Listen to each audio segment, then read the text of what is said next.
राष्ट्रपती आणि पंतप्रधान येणार म्हटलं की त्या शहराचं भाग्यच उजळतं। एक खड्डा बुजवायचा म्हटलं तर प्रशासन डोळेझाक करते, निधीची अडचण सांगितली जाते। मात्र राष्ट्रपती आणि पंतप्रधान येणार म्हटलं की लाखो रुपयांची कामे चुटकीसरशी होतात। याचाच प्रत्यय सोलापूर शहराला येत आहे।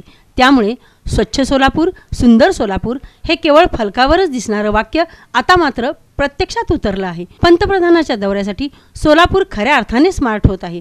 पंतप्रधान नरेंद्र मोदीच्या या दौऱ्यासाठी सोलापूर महानगरपालिकेच्या वतीनं सुमारे 1 कोटी रुपयांचा खर्च करण्यात आला आहे। एकीकडे पाण्याअभावी दुभाजकातील झाडे जळाली आहेत असे असताना आता मोदींच्या दौऱ्यासाठी चक्क विमानतळ ते पार्क स्टेडियम या मार्गावरील फुटपाथ, रस्ते, भिंती पाण्याने धुतल्या जात आहेत। Hodgi road, DRM office, Dufferin Chowk आदी मार्गावरील दुभाजकामधील अनेक झाडे जळत आहेत। त्यामुळे मोदींच्या स्वागताला फुटपाथ धुणाऱ्यांनी दुभाजकातील झाडांना पाणी घालावे एवढेच। बऱ्याच भागात 8 दिवसातून एकदा पाणी येते। त्यामुळे टँकरच्या टँकर वाया घालून फुटपाथ धुण्याचे काम करणाऱ्याबद्दल नागरिकातून ओरड सुरू आहे।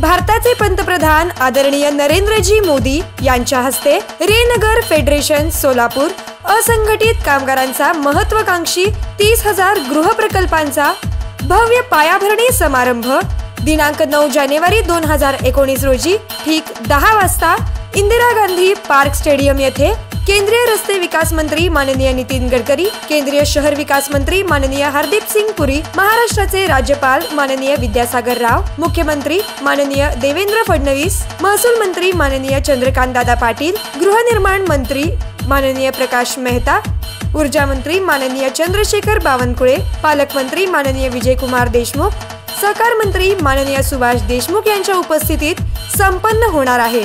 आपले नम्र chairman comrade Nalinitai Kalburgi, secretary comrade Yusuf Shaikh, रेनगरचे संस्थापक, मुख्य प्रवर्तक आणि माजी आमदार कॉम्रेड नरसय्या आडम मास्तर आणि रेनगर फेडरेशन सोलापूर सर्व संचालक मंडळ